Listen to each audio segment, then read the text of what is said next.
Y es una compañía que ya tiene muchos años en el mercado. Es una compañía que se dedica a magnificación a microscopios desde laboratorios hasta clínicos desde el año 52 y tiene presencia mundial. Actualmente posee su oficina principal en Estados Unidos, pero tiene una fuerte presencia en Europa. Labomed actualmente fabrica principalmente todos sus productos entre Estados Unidos e India, lo que da bastante un plus, porque tiene bastantes buenas formas de distribución en todos sus distribuidores y en Chile obviamente está presente, al igual que en varios mercados de Latinoamérica.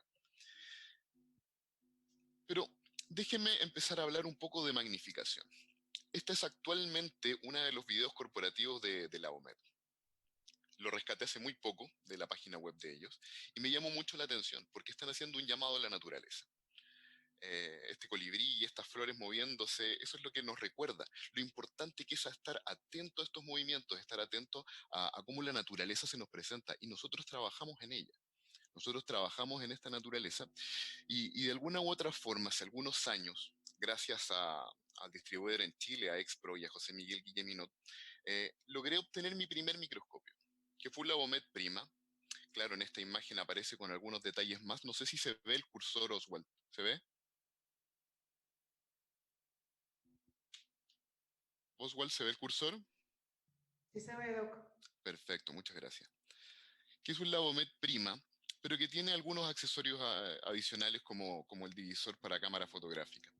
Y cuando lo llevé a la oficina, yo recuerdo que mi asistente en ese momento, lo primero que me dijo, oh, es igual a Wall-E. Y no sé si todos recordamos la película de Wall-E, la película de Disney. Y sí, tiene su parecido, ¿verdad? Y de alguna otra forma quedó bautizado como Wall-E en ese momento el microscopio. Y me hace mucho sentido que haya quedado así, porque Wall-E en la película lo que hacía era quedarse maravillado con la naturaleza, con estos pequeños detalles, como fijándose en este insecto. Y si recuerdan la película, Wall-E se preocupaba más de ese tipo de detalles de que todo lo que lo rodeaba. Y nosotros en Endodoncia de cierta forma hacemos eso, maravillarnos con la naturaleza y maravillarnos con esos pequeños detalles que nos rodean. Como por ejemplo este,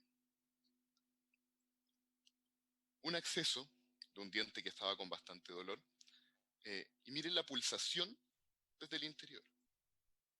Es literalmente el pulso. Son detalles que nos maravillan, detalles que nos hacen asombrarnos cada vez más de la naturaleza y de la biología. Poder ser capaces de visualizar el pulso de esa secreción, de ese exudado inflamatorio desde el interior del canal, nos maravilla y nos reencanta con nuestra profesión. O por ejemplo, esto. Todos sabemos lo difícil que suele ser abordar el sistema de canales de la raíz mesiobucal. Disculpen si a veces digo mesiovestibular, en Chile solemos decir mesiovestibular y no mesiobucal. Eh, y muchas veces sabemos que estos se confluyen en apical, pero no tenemos la mayoría de las veces la certeza. Y en este caso, medicando a través del canal mesiobucal 1, si se fijan, se rellenó el canal mesiovestibular 2, el mesiobucal. Nos hace asegurarnos, nos hace comprobar de que nuestro conocimiento, que nuestro quehacer clínico va en buen camino. Pero déjenme hablar un poco sobre la historia de la microscopía, no quiero aburrirlos con detalles tampoco, pero es importante, porque he hablado de estos primeras slides, estas primeras diapositivas sobre naturaleza. Y esta publicación del año 1907 es la primera referencia que existe hacia la odontología y la magnificación. Poca importancia se le da, la verdad, no aparece en muchos libros. Eh, pero es precisamente lo que engloba todo. Porque la historia cuenta de un dentista y de un distribuidor de un microscopios que era para botánica, que se le ofreció a un dentista para probar. Y la primera aplicación que tuvo fue en un tratamiento endodóntico. Imagínense, botánica, biología, naturaleza, medicina, en este caso odontología, en este caso endodoncia. Desde el año 1907 que tenemos relación con la magnificación, pero pocas veces nos acordamos de estas publicaciones. Y desde 1907, obviamente los años han pasado y hemos evolucionado bastante. Se da por lo general al doctor Neil en Estocolmo, en Suecia, como uno de los precursores de la microcirugía a nivel mundial. Y él era otorrino y ocupó un microscopio monoocular bastante rudimentario en la primera microcirugía. Ya en el año 53, Zeiss, precursor de todo lo que es magnificación, elaboró el primer microscopio de uso médico. Y si lo ven, el diseño no difiere mucho de algunos microscopios que actualmente aún se venden, porque en realidad lo más importante es la óptica. Pero pasaron varios años hasta tener el primer microscopio dirigido hacia la odontología y que se llamaba Dentiscope, que fue lanzado el año 1981. Muy rudimentario, pero con bastantes detalles importantes. Ya era binocular y si se fijan tenía hasta un cable porque ya lo habían diseñado para poder generar imágenes y tener la capacidad de documentar, algo tan importante hoy en día. Desde el año 80, más o menos, el doctor Gargar ya había empezado a hablar sobre los beneficios de la magnificación. Y ya por el año 1989 empiezan a aparecer varias publicaciones como esta de Selden, donde habla de los beneficios de la magnificación, por ejemplo, en el tratamiento de canales calcificados. Todo endodoncista sabemos que es una de nuestras grandes dificultades, poder principalmente localizarlos. Y siguieron saliendo algunas publicaciones, hasta que el año 1995 la Asociación Americana de Endodoncia ya dijo la importancia de aplicar magnificación en la endodoncia, ni siquiera en la odontología, en la endodoncia. Importantísimo paso. Nos dio un puntapié, nos dio un envión inicial de fuerza para meternos, para sumergirnos en esta tecnología. Y no fue hasta el año 1997 donde la ADA, la Asociación Dental Americana, instauró que todos los programas de endodoncia debiesen tener en sus currículum magnificación. Ahí partió todo. Ahí nos dimos cuenta de la importancia de la magnificación y de implementar educación en magnificación. Siguieron pasando los años y el doctor Gargar nos aparece de nuevo, uno de los pioneros, uno de los grandes personas en lo que es magnificación en odontología. Lanzó el primer microscopio con diseño ergonómico apuntando hacia la odontología. Un microscopio con óptica galileana, con iluminación coaxial, bastante bien dirigido, pero todavía con limitaciones propias de la tecnología de esos años. No puedo dejar de hacer una pequeña alusión a los grandes precursores de la magnificación en Latinoamérica, donde se encuentra el doctor Carlos Murgel, que es brasileño, y en el año 95, 99 ya empezó a aplicar magnificación en Brasil e incluso instauró el primer centro de entrenamiento en magnificación. Y a la derecha, el doctor Gabriel Pérez en México, que la verdad no aparece, no lo logré encontrar en la literatura, porque se concentró principalmente en su práctica privada. Pero como lo ven ahí, incluso el microscopio que ocupaba ni siquiera era odontológico. Le doy las gracias al doctor Alfonso en México que me facilitó la imagen. Y según me cuenta, su padre era otorrino y él, de alguna u otra forma de intruso, prácticamente le quitó el microscopio a su padre y empezó a ocuparlo en odontología. Y probablemente es el pionero de la magnificación en odontología en Latinoamérica. Pero, ¿por qué? ¿Por qué ocupamos magnificación? Y esto es lo importante, porque una cosa es la historia, una cosa es quizás la dificultad que podamos tener para ella, pero hay que entender el por qué tenemos que pasar por esas dificultades para esforzarnos y obtener esta magnificación. Y es que la resolución del ojo humano es bastante limitada. Es maravilloso el ojo humano, pero para nuestro campo de acción es limitada. La resolución del ojo humano son 200 micrones, o sea, 0,2 milímetros. No somos capaces de distinguir un punto de otro si está separado por menos de 0,2 milímetros. Esa es nuestra resolución, esa es nuestra capacidad visual. Ok, ya es limitada, es muy buena, pero es limitada. El problema es que mientras vamos envejeciendo, lamentablemente todos envejecimos, nuestro ojo empieza a perder algunas características. Y lo más importante, y cae de verdad, cae a casi todos, nos termina cayendo alrededor de los 40, nuestro cristalino empieza a perder flexibilidad y empezamos con la famosa presbicia. ¿Y qué es lo que hacemos? Con la pérdida de flexibilidad del cristalino, nuestra tendencia natural es el acercarnos a los elementos.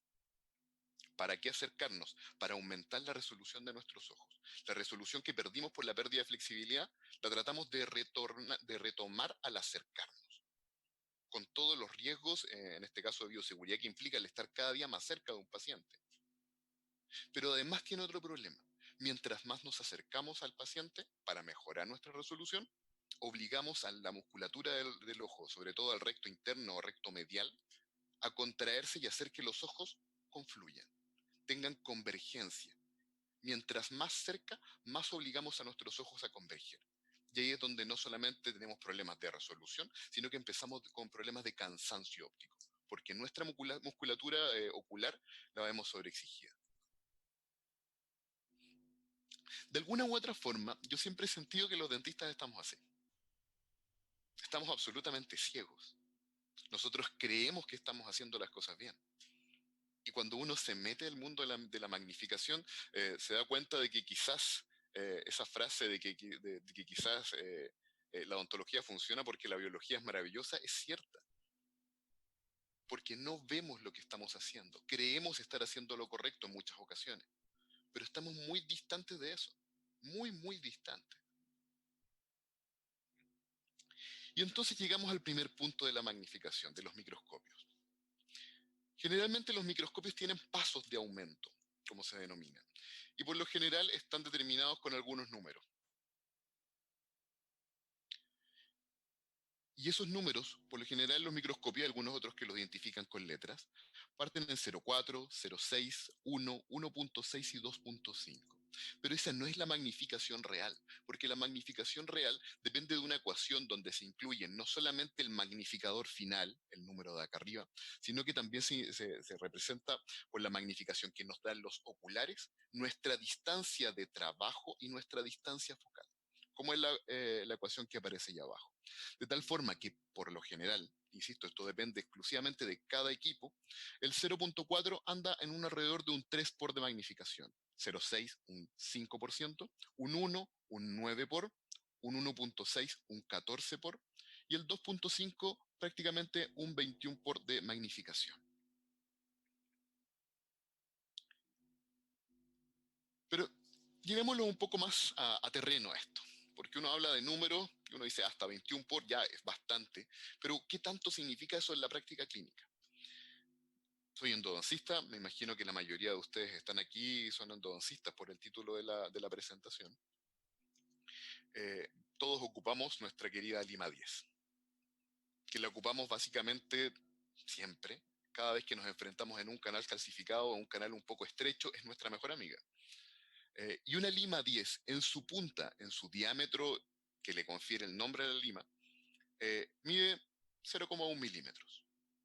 E imaginemos que ese punto que acaba de salir en la pantalla es una lima 10. Claro, está ampliado, pero imaginemos que eso es una lima 10, la punta. Obviamente no somos capaces de percibirla clínicamente en vivo, no somos capaces de lograr ver qué tan perfecta está la punta de un instrumento. Siempre lo hacemos con magnificación. Pero esa es una lima 10. Nuestra resolución, la resolución del ojo humano, es de 0,2 milímetros, 200 micrones. Por lo tanto, este segundo círculo que aparece acá es nuestra resolución. Cualquier cosa que mida menos que eso, no somos capaces de distinguirla con resolución. No somos capaces de realmente acceder a los detalles de algo que mida menos que este segundo círculo. Y es nuestra herramienta predilecta, creo yo. Y no somos capaces de distinguirla. Pero empecemos a ocupar magnificación. Empecemos con el primer paso de la mayoría de los microscopios, el 0,4, que equivale a un 3,4 por. Eso significaría ampliar a este círculo. Cuando aplicamos un 3,4 por, nuestra pequeña lima 10, que éramos absolutamente incapaces de distinguirla, creció. Y creció a ese diámetro. Esto está en escala, por favor. Ya sobrepasó lo que es la capacidad de resolución de los humanos. O sea, desde el primer aumento ya somos capaces de ver cómo está la punta de nuestro instrumento. Pero sigamos. Y pasémonos al segundo aumento. Punto 6. 5,1 por ese segundo círculo amarillo, donde nuestro instrumento ahora crece bastante más. inevitables. La magnificación nos ayuda a ver todos esos detalles. Para eso está dispuesta la magnificación. Y pudiésemos seguir viendo cómo la magnificación nos ayuda a ampliar esa lima 10. 8.5, 13.6, hasta llegar obviamente al máximo aumento del 2.5. Es importante, es impresionante cuando uno lo pone en perspectiva. Y lo más importante es que este gran círculo gris originalmente era ese pequeño punto morado que representaba el diámetro de la lima 10.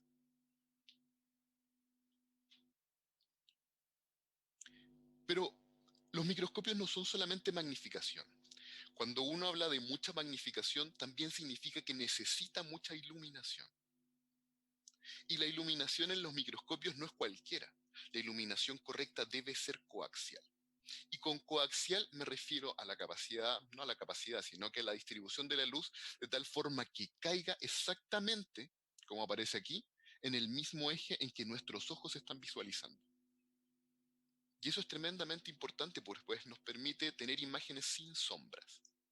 Cada vez que tenemos la luz desde un costado generamos sombra, pero si la tenemos en el mismo eje que nuestros ojos, desaparecen absolutamente, permitiéndonos un campo correctamente iluminado.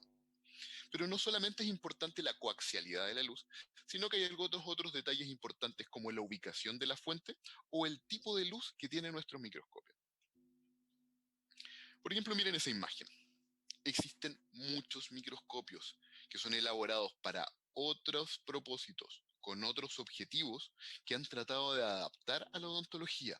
Como por ejemplo, miren este, con una luz completamente por fuera, en otra dirección, tratando de caer en nuestro campo, pero no es una iluminación coaxial, por lo tanto es una iluminación con sombras.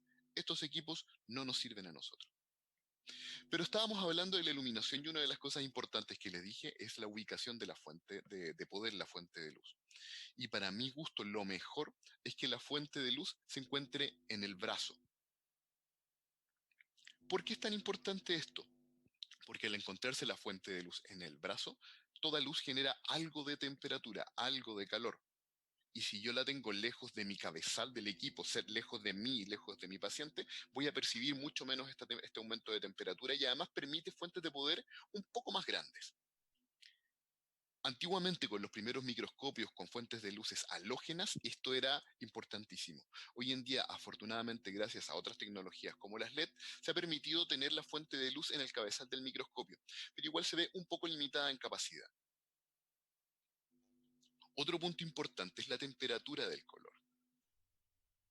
Suena extraño, no todo el mundo está acostumbrado a hablar de temperatura de color, pero quienes saben algo de fotografía entienden que es un concepto completamente básico y necesario cada vez que uno hace un disparo de una imagen. ¿Y por qué? Porque dependiente de la fuente de la luz, va a ser el color que nos va a dar. Yo creo que todos hemos entrado a algún lugar y vemos que, por ejemplo, la luz o que los tonos, los colores se ven amarillentos, sobre todo el amarillo, perdón, el blanco. El blanco con una iluminación inadecuada se ve amarillento. Y muchas veces entramos en otro lugar, por ejemplo, en una tienda comercial, donde la iluminación es primordial y ellos lo saben para vender, y tenemos colores más azules, un blanco con un leve tono azulado. Y eso lo da la iluminación, porque el blanco siempre fue blanco. Y eso nos permite percibir realmente el color al cual nosotros estamos acostumbrados. Y el color, la temperatura de color para nosotros más adecuada es la luz día.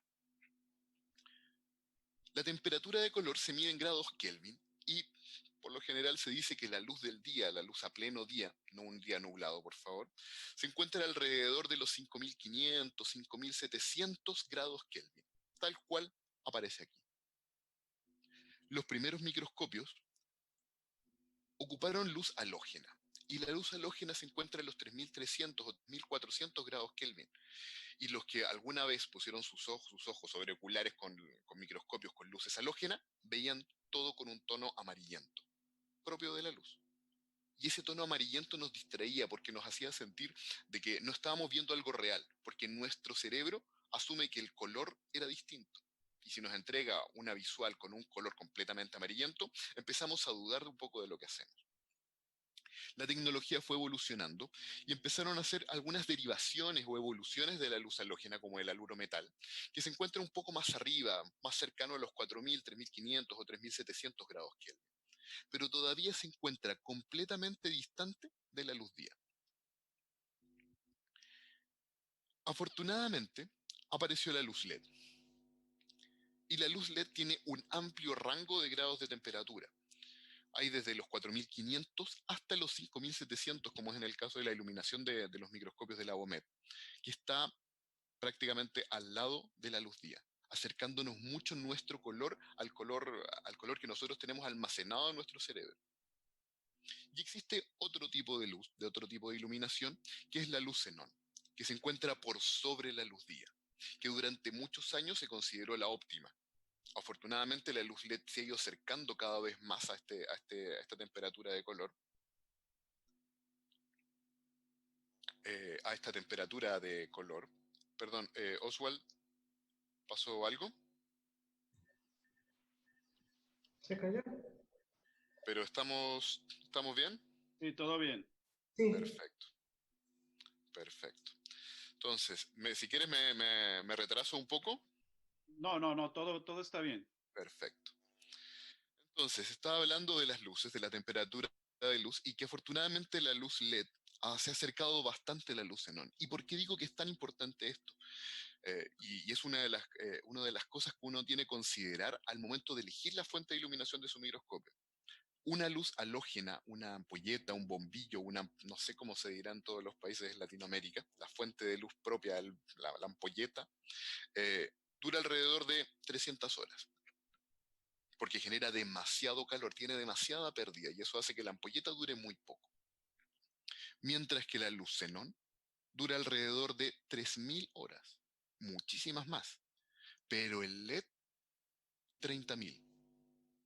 30.000 horas en las cuales me voy a tener que desentender de cambiar o no la fuente de iluminación. Y eso hace que hoy las fuentes de luz LED sean las predilectas en odontología y en los microscopios. Pero llevémoslo un poco a clínica. Por ejemplo, todos sabemos, los endodoncistas, de que encontrar el famoso MD2 a veces es un poco más complejo. Y según los estudios como el que aparece nombrado acá abajo, la diferencia es prácticamente 4 veces. Sin magnificación es un 17% de localización de este canal MB2, mientras que con magnificación alrededor del 71%.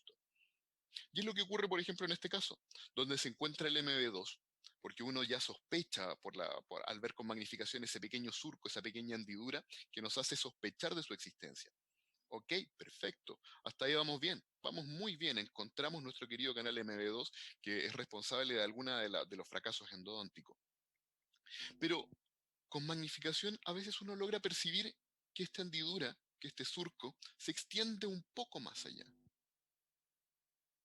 Y es así como ocurre en este caso, donde aparece un surco más y un canal MB3, que es pocas veces descrito. La verdad es que la literatura no habla mucho de él, y justamente ayer encontré esta publicación de Ordinola Zapata, es una publicación impresa, todavía no está publicada 100%, pero habla de que este canal MB3 en MicroCT está en alrededor de un 10% de los primeros molares superiores.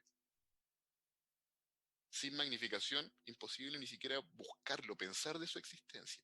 Y en este caso estaba, y se encuentra ahí. MB3. ¿Bien? Antes nos preocupábamos de buscar el MB2, y ahora vamos por el MB3, un importante avance en todo caso. ¿Y por qué es tan importante?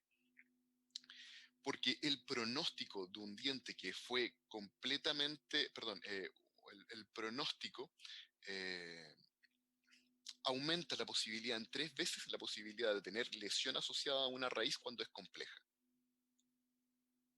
¿Y qué raíz más compleja que la MD?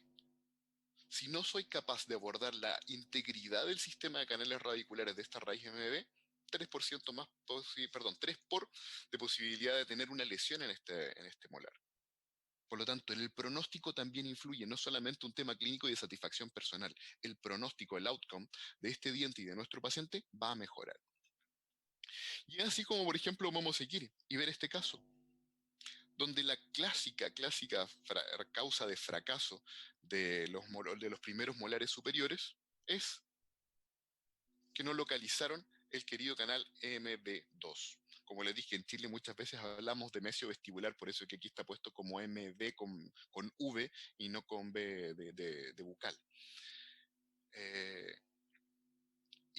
Alrededor del 83% de los dientes que tiene lesión es porque hay anatomía no abordada.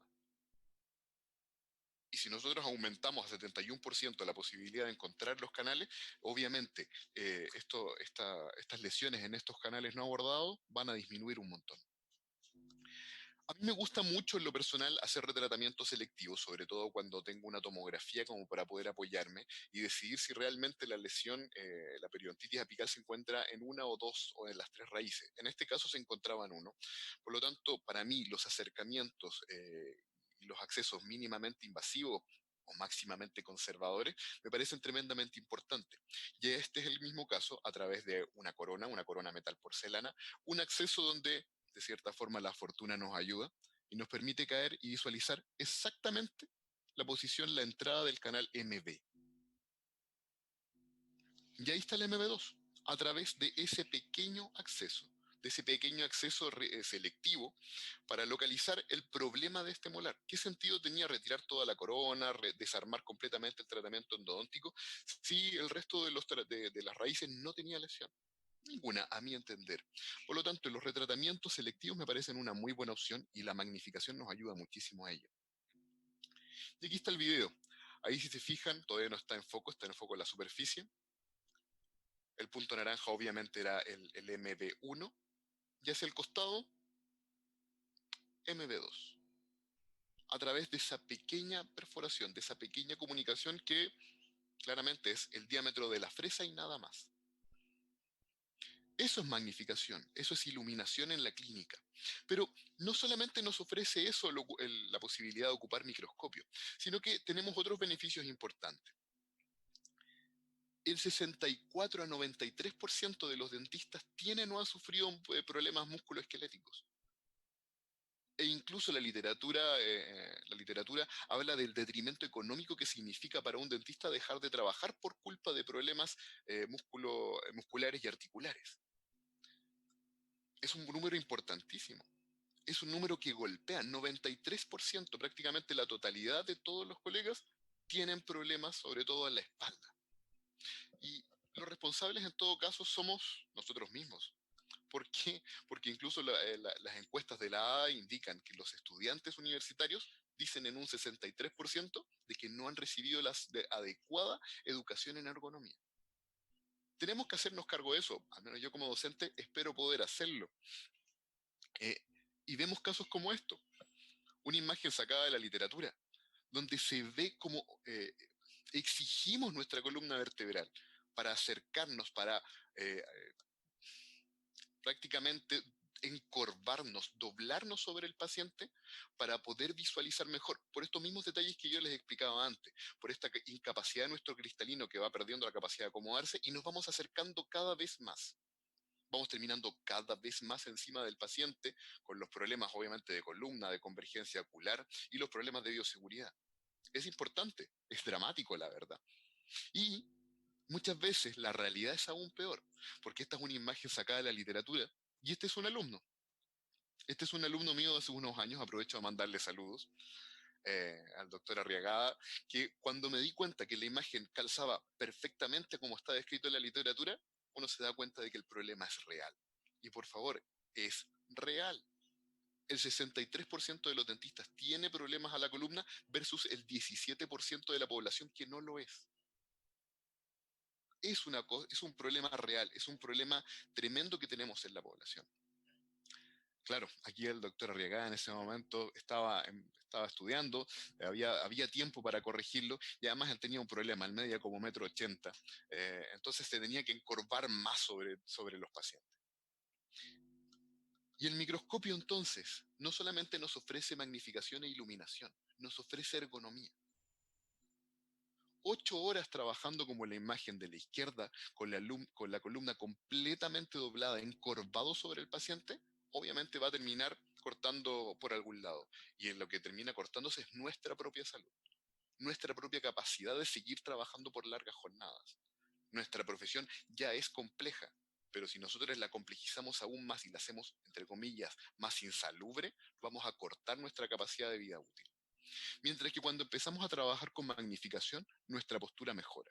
Nuestra columna vertebral se encuentra bien aplomada, por así llamarlo, y empezamos a buscar algunos accesorios porque nos damos cuenta que podemos mejorar aún más nuestra postura, como por ejemplo son las sillas que tienen apoyabrazos, apoyacodos. Hoy es imposible no hablar un poco de esto que nos ataca, del SARS-CoV-2, de esta enfermedad que se llama COVID-19. Y esta es una captura del día de ayer de la Universidad Johns Hopkins, que de alguna u otra forma monitorea el estado de la enfermedad a nivel mundial. Y ayer a las 6:32 p.m. ya nos acercábamos hacia casi los 4 millones de casos. Y un poco más de 1/4 de millón de decesos. Es espantoso, la verdad que estamos todos tremendamente afectados y la odontología con un poco más. Eh, y es imposible estar ajeno. Estos son los datos de Chile, de mi país a la fecha, y me imagino que los datos del resto de sus países en Latinoamérica tampoco distan tanto. Esta información de ayer, acaba de hablar nuestro ministro de Salud y acaba de agregar unos 1.200 o 1.300 casos más en el día, desde ayer a hoy. Y nuestra cuenta hoy va casi en 25.000 contagiados. Es imposible estar ajeno. Es imposible olvidarse de cómo nos afecta esta enfermedad y cómo ha afectado a la odontología. Y ha afectado tanto a la odontología que yo creo que todos hemos visto imágenes como esta. Prácticamente vestidos de astronauta para poder solucionar urgencias. E imagínense si el paciente cancela la hora y nosotros preparamos todo eso, peor aún, ¿no? Pero, ¿qué va con la magnificación con todo esto? Y se lo voy a decir al tiro. Esta es otra captura, una imagen que salió en Estados Unidos, donde se fijan que prácticamente parece un hospital de campaña por la construcción, con luces de descontaminación, con todo lo último que puede existir en bioseguridad. Miren cómo está vestido aquí el colega con un escudo facial, con mascarillas especiales. Pero hay un gran problema. A pesar de toda la infraestructura que tiene a su alrededor, a pesar de todas las medidas de protección personal, seguimos trabajando ¿a cuánto? 10, 15, 20 centímetros. Nunca supera eso. Y estamos en un momento donde la bioseguridad es esencial. Podemos tener todas las medidas de protección que podamos querer, pero seguimos trabajando encima del paciente, encima de una fuente de contaminación que es tremendamente importante. Y ahí es donde la magnificación, la microscopía, nos aporta muchísimo, porque desde el momento en que nos posicionamos en un microscopio de forma adecuada, nuestra distancia de trabajo es al menos 35 centímetros, y el cuerpo del microscopio debería medir otros 10 o 15 centímetros más. Básicamente estamos a 45 centímetros de la boca del paciente. Y eso influye muchísimo. Estamos más lejos del paciente, estamos más lejos de la fuente de contaminación y también podemos anteponer más barreras y más eficientes por lo demás. De todas maneras, nos ha traído algunos desafíos al mundo de la magnificación y al mundo de los microscopios, pues no estábamos preparados para enfrentarnos a una pandemia como esta. Y así es como uno ve en internet, en Facebook o en el grupo que quieran, distintos colegas que han buscado formas de adaptar su práctica con magnificación, con microscopio, para anteponer barreras. Un colega que puso un plástico, incluso cuando no estaba trabajando con el microscopio, asumo que trabajaba con esta pantalla, con este escudo facial, con el cual es imposible trabajar con los ojos sobre el microscopio, porque uno lo aleja tanto de los oculares que no ve nada. O incluso hasta, no sé, plásticos de una carpeta probablemente, una carpeta de oficio de hojas, o bolsas que los colegas han empezado a poner de distintas formas para generar escudos. Y la magnificación, como les dije, ha tenido ese pequeño desafío. Para prevenir un poco los aerosoles, ya se ha empezado a presentar algunas barreras importantes como esta, para prevenir ese aerosol, que ese aerosol se acerque a nosotros. y hemos empezado a ocupar bolsas en los microscopios. Bolsas como esta, bolsas que son completamente, que vienen estériles de fábrica y que se deberían cambiar entre pacientes con ajustes en los oculares y en el foco, y que nos permiten trabajar con él. E incluso desarrollos de escudos faciales, pero que se montan en el mismo equipo, en el mismo ocular del microscopio, como este que es un prototipo que me lo enviaron hace muy poco, que nos va a permitir trabajar de forma más segura y de una forma menos invasiva y con un elemento bastante más cuidado en su diseño para la magnificación. Ayer hablando en un foro de endodoncistas de Latinoamérica, un problema que se repite en la gente que trabaja con magnificación eh, es que estamos en toda la literatura nos dice que deberíamos trabajar con anteojos adecuados, anteojos lo más sellados posible para evitar que el aerosol pueda meterse en nuestros ojos y contaminar la conjuntiva ocular. Ayer yo propuse esto en este foro y la verdad es que la mayoría de la gente lo encontró muy apropiado porque nadie había encontrado una buena solución. Yo ocupo lentes ópticos para poder trabajar y encontrar antiparras o anteojos sellados que pueda ocupar, que se le puedan agregar recetas oftalmológicas cuesta bastante. Yo encontré al menos, perdón, estas dos marcas, estos dos modelos, donde el de la derecha se le puede agregar eh, eh, recetas oftalmológicas y que tienen una goma alrededor, de tal forma que yo puedo trabajar con mis ojos, entre comillas, sellados al medio ambiente. Y tiene la gran ventaja de que el perfil es relativamente pequeño, de tal forma que no me aleja de los oculares. Mientras más lejos de los oculares estoy, menos voy a ver. Pero es un problema de la magnificación. Entonces las pantallas faciales, los escudos faciales o las antiparras que son muy anchas no nos sirven. Y hay que buscar elementos como estos. Volvamos a hablar un poquitito precisamente de la línea de microscopios de la Bomet. Y la Bomet presenta tres, donde el primero es este modelo, que es un modelo multidisciplinario, como ellos llaman, pero que tiene varias cosas que lo separan de los microscopios comunes y de los microscopios más habitualmente usados o encontrados, como el binocular inclinable. El binocular inclinable no es un lujo en odontología, es absolutamente necesario por la forma, por la posición en que trabajamos.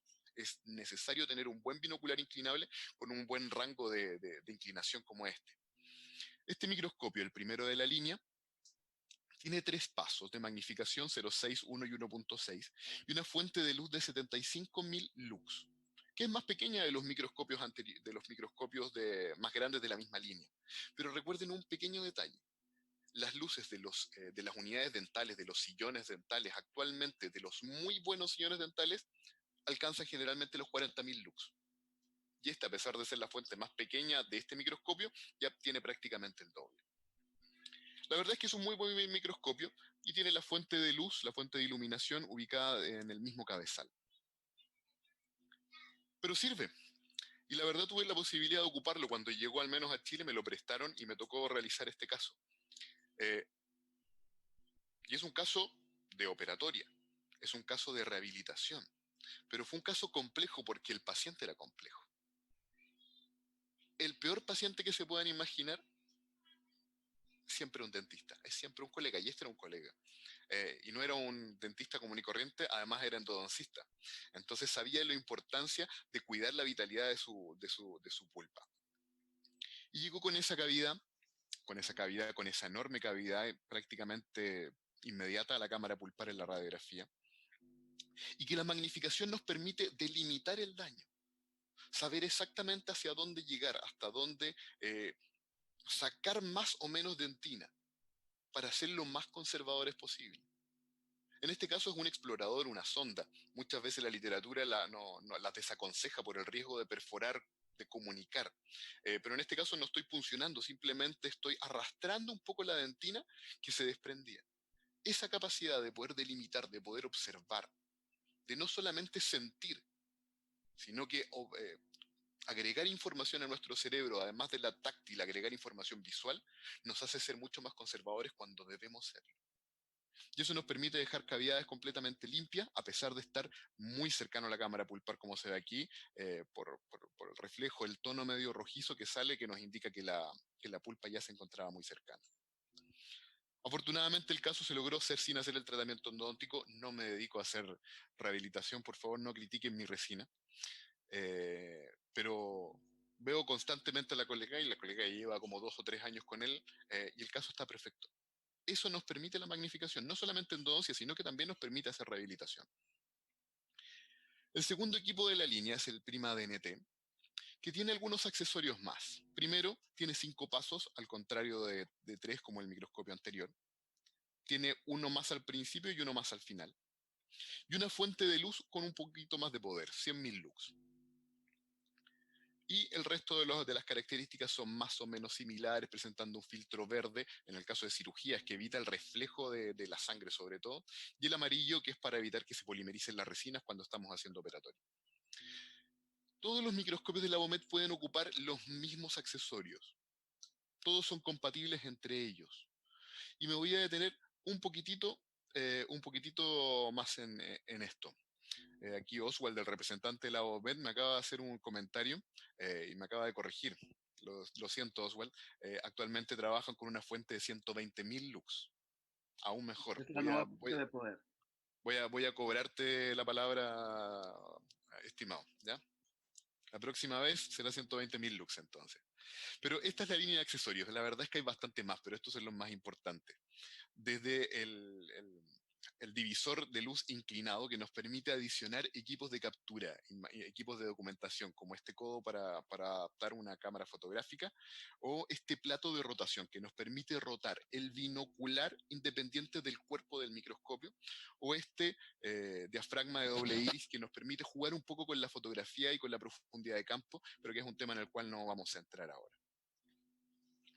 Otro de los accesorios que para mi gusto es casi imprescindible, al menos en mi práctica, es este objetivo variable, que en la OMED se llama NUBAR. En otras marcas como Zeiss, que pueden ser un poco más conocidas para ustedes, se llama Variofocus, si mal no recuerdo. Y lo que permite es aumentar o disminuir nuestra distancia de trabajo. En la magnificación, la profundidad de campo y la distancia de trabajo son dos conceptos muy importantes y que tenemos que entender. A mayor magnificación, menor es nuestra profundidad de campo. Tanto así que el objetivo común, objetivo que viene como estándar en los microscopios, permite una variación de la profundidad de apenas 10 milímetros, 1 centímetro hacia arriba y 1 centímetro hacia abajo. Perdón, 1 centímetro en completo. 5 hacia arriba y 5 hacia abajo, si lo quieren pensar así. Y eso nos permite cambiar el plano en que estamos enfocados. Pero este objetivo variable nos permite 100 milímetros, nos permite 1 centímetro completo, perdón, 100 milímetros, lo que nos permite jugar en la profundidad de campo en la distancia de trabajo y poder visualizar perfectamente el fondo del canal o el fondo de la cámara pulpar y ajustar a través de esta perilla y poder perfectamente ver la superficie oclusal. Este es uno de los microscopios que tengo. Afortunadamente tengo la posibilidad de trabajar con dos. Y es un Prima DNT, es el mismo que les estaba hablando, pero que tiene estos accesorios que yo les estaba contando. Tiene este objetivo variable del NUBAR y tiene los accesorios fotográficos, porque la documentación hoy en día es importantísima para poder comunicarnos con nuestros pacientes, para poder realmente explicarles lo que vamos a hacer y su problema. Les recomiendo mucho que junto con no solamente tener una cámara, también puedan tener un eliminador de baterías, porque las baterías en las cámaras duran muy poco, y eso es lo que está aquí adicionado en este microscopio, pero es un accesorio a la cámara, no es un accesorio del microscopio en sí. Y este es un caso antiguo pero que fue un poco desafiante en su momento. Fíjense por favor solamente en el premolar, y es un diente tratado endodonticamente con un poste preformado, un poste metálico, y con una lesión, con una periodontitis. La paciente tenía una periodontitis apical sintomática en ese momento, y recordaba a la paciente que el tratamiento no se lo habían hecho hace mucho tiempo, y que había sido una biopulpectomía, por lo tanto aquí no había duda de que había necesidad de reintervenir. Pero cada vez que nos enfrentamos a romper una corona, a sacarla o arriesgarnos a retirar artilugios protésicos como son los postes, nos arriesgamos a que la raíz se nos fracture. Pero fue mi primera propuesta, proponerle a la paciente sacar la corona, sacar el poste y reacceder a ese sistema de canales radiculares y mejorar la condición aquí. Pero la paciente se negaba rotundamente porque ella recordaba que en el color de su corona había ido por lo menos unas 10 veces hacia el técnico dental, hacia el laboratorista dental, porque tenía un color muy, muy difícil la señora. La otra opción obviamente era ofrecer una cirugía apical, pero si se fijan, la raíz era corta. No está completamente contraindicada, pero, pero, pero igual uno corre el riesgo al disminuir aún más un soporte ya disminuido. Entonces, bajo consentimiento informado y explicándole a la paciente las alternativas terapéuticas que podíamos tener, intentamos algo un poco más difícil y que nos brindaba la posibilidad de hacerlo al microscopio. Y en este caso se hizo el acceso transcorona, y al menos tuve la fortuna de caer, por así decirlo, exactamente sobre la cabeza de este poste, de este perno preformado. Y no solamente poder visualizarlo, sino que intentar retirarlo transcorona, hasta que logró completamente salir. Y al retirarlo, fíjense lo maravilloso que es. Se ven ese como halo en sol, que es simplemente el refluir de la cementación original. Pusieron cemento, un medio cementante para el perno, para el poste en este caso metálico, y el cemento refluyó, dejando esa impronta como en rayos de sol. Verlo de otra forma, verlo sin magnificación, absolutamente imposible. Se logró hacer el retratamiento, se logró acceder a ese tercio apical y se logró conservar la corona. Por lo tanto, la paciente completamente feliz, y tuve la posibilidad de controlarla hace unas semanas, y la paciente ya lleva 2 o 3 años con ese tratamiento y no tiene ningún problema. No ha vuelto a tener problemas sobre ese diente. El último microscopio de la línea de la OMED es el microscopio que se llama Magna. Y tiene básicamente las mismas características del Prima DNT. Nuevamente, me corrijo, vamos en 120.000 lux como me corrigió Oswald. Eh, pero tiene algunas características adicionales y muy importantes. Primero, es un zoom de 8 pasos, con las mismas magnificaciones iniciales y finales que el Prima DNT, pero dividido en 8 pasos. Trae por defecto el objetivo variable NUBAR, trae este plato de rotación que permite girar el ocular del cuerpo del microscopio por separado, tiene un diafragma doble que es muy útil en fotografía, y es un artilugio netamente de profundidad de campo, trae el adaptador para la cámara fotográfica, y por último, el cabezal del microscopio descansa sobre un sistema magnético. Para que entiendan un poco lo de esto de zoom de este modelo, déjenme explicarles cómo generalmente es la magnificación, el sistema de intercambio de magnificación de un microscopio. Los microscopios funcionan con muchos lentes ópticos que están montados en este tipo de carrusel o de revólver, que van girando y van cambiando los lentes que están expuestos al haz de luz, por lo tanto a mi visión, y dando mayor o menos magnificación, tal cual aparece en el video de acá. Al girarlo, cambian los lentes, cambia la magnificación. Y así es como funcionan tradicionalmente los microscopios. Pero en cambio, en el microscopio, en este modelo en particular, en el microscopio Magna, no se produce un cambio por rotación, sino que son varios lentes que están montados en una misma línea y que se alejan o se acercan unos de otros produciendo el efecto.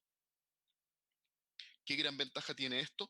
De que me permite tener un zoom óptico. No tengo pasos con espacios muertos, por así decirlo, en que no hay magnificación, en que no hay imagen, sino que tengo una magnificación continua por la disminución o el aumento de la distancia entre los distintos lentes que tiene el cuerpo del microscopio. Pero se los dejo más claro. Y miren aquí. 0,4 y voy girando. No hay espacios muertos, no hay espacios donde no haya imagen.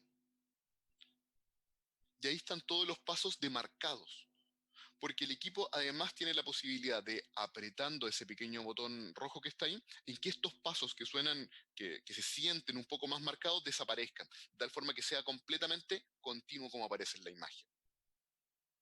Eso es una gran ventaja, una enorme ventaja, porque muchas veces estoy trabajando en un 0,4, que es como probablemente la magnificación con que la mayoría trabajamos para iniciar, y de repente el 0,6 se nos hace mucho, porque cansa trabajar con mucha magnificación. Entonces, trabajar en un paso intermedio puede ser tremendamente útil. Pero no solamente tenía esa característica de zoom óptico, sino que además el cabezal está montado sobre un sistema magnético. Y este sistema magnético nos permite manipular el microscopio prácticamente con total libertad. Uno aprieta un botón, el que está en el manillar, y el microscopio se mueve. Lo suelta y el microscopio queda fijo en esa posición. Y el rotoplate, este plato que permite girar individualmente el binocular del cuerpo, del cabezal del microscopio, me permite compensar.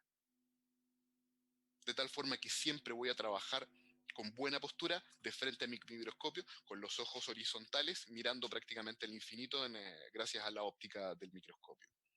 Tremendamente útil en cirugía, donde muchas veces uno tiene que girar, rotar la cabeza del paciente y uno termina trabajando prácticamente en una posición lateral.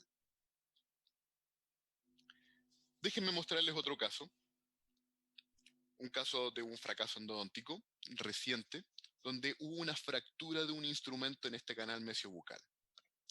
Claro, todos estamos expuestos a fracturas, la verdad es inevitable, es parte del riesgo de hacer tratamientos endodónticos.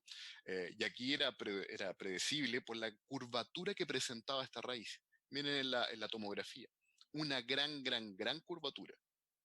El clínico anterior intentó retirarlo y por eso se ve tan ampliado el canal en su primer tercio.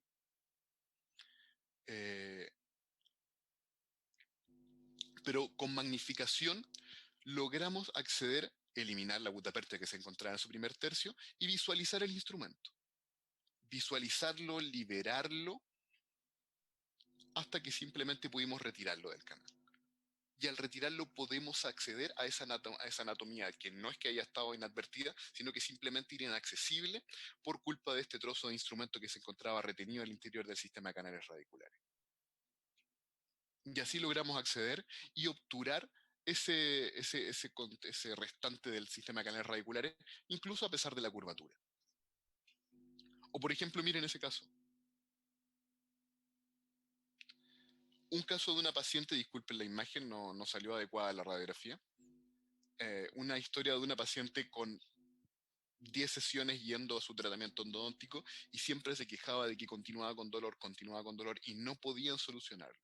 Cada vez que alguien cuenta así una historia, uno inmediatamente piensa, acá hay algún problema, acá hay algún canal inadvertido o quizás algún accidente durante el tratamiento endodóntico. Y las imágenes clínicas son bastante claras. Así es como llegó la paciente, una restauración temporal en muy malas condiciones, probablemente con caries en el margen gingival. Y al retirarlo, inmediatamente la encía comienza a sangrar, porque esa encía está inflamada por culpa de esa restauración inadecuada. Y los pacientes vienen a que nosotros solucionemos problemas, no agregarle otro, como ocurre en este caso, donde aparte del problema endodóntico generaron un problema periodontal. Se logró localizar el canal distovestibular, que era el canal que no había logrado localizar. Fíjense, la posición se ve bastante extraña en relación a la pared vestibular, a la pared bucal. Y una vez que ya está localizado, que ya me quedo un poco más tranquilo en la razón del fracaso, del fracaso temporal de este tratamiento, rehabilito levantando esa pared. Para mí es imprescindible poder tener 4 paredes para poder trabajar. Me parece tremendamente importante tener un estanque para poder albergar hipoclorito y trabajar de la mejor manera correcta, impidiendo que se me contamine mi tratamiento. Y es que muchas personas, sobre todo rehabilitadores, piensan que no se puede rehabilitar, no se puede restaurar con resinas, con composite, con el uso de magnificación. Pero sí se puede. Sí se puede y hay que recurrir a un par de mañas, por así decirlo, pero se permite. Y así es como quedó rehabilitada la pared distal, el canal distobucal, y ahora que está todo limpio, se visualiza otro gran problema, una enorme perforación que le realizaron en la búsqueda de este canal distobucal. Perforación enorme, que de todas formas podemos visualizarla, podemos limpiarla, podemos regularizar sus bordes incluso gracias a la magnificación y sellarla para poder llevar a un buen fin este tratamiento endodóntico como aparece aquí. Fíjense el contorno el contorno de la restauración, de la reconstrucción distal.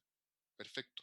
Eso también lo permite la magnificación, porque sabemos que si hacemos sobrecontornos o hacemos hombros o rebalses en esta zona, vamos a generar problemas periodontales. Pero esa es una de las ventajas también de trabajar con magnificación.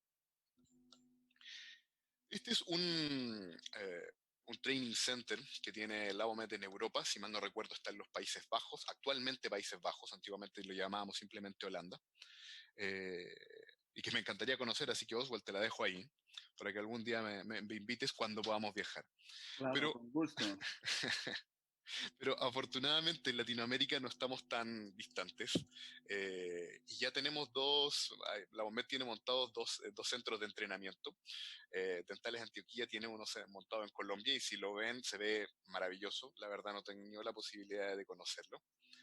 Cuando pase todo esto de SARS-CoV-2, de COVID-19, probablemente Dentales Antioquia va a poder retomar su ciclo de charlas y su ciclo de presentaciones para utilizar esa maravillosa infraestructura que tienen con varios microscopios de NT Trainer y un Labomed ahí magna probablemente para el ponente, para el usuario principal. Y tenemos también uno montado en República Dominicana, si mal no recuerdo, donde ya han realizado bastantes cursos, tanto de microcirugía y algunos de rehabilitación usando magnificación. Francamente es infraestructura envidiable la calidad que tienen, muy bien montados los centros de entrenamiento que se poseen en estos dos países. Por último, y para terminar, la magnificación nos ofrece muchísimas cosas, pero si quisiéramos establecer puntos claros o una idea fuerza, podríamos decir que primero nuestra resolución óptica, nuestra capacidad de visualizar detalles aumenta de 200 micrones a solo 6 micrones. Tener más resolución significa más información para nosotros para poder proceder de una mejor manera. También mejora nuestra motricidad, porque una cosa es que veamos más y otra cosa es que seamos capaces de tratar más con nuestras manos. Pero afortunadamente eso se puede. Los estudios hablan de que la motricidad fina de un dentista bien entrenado anda entre 1 y 2 milímetros.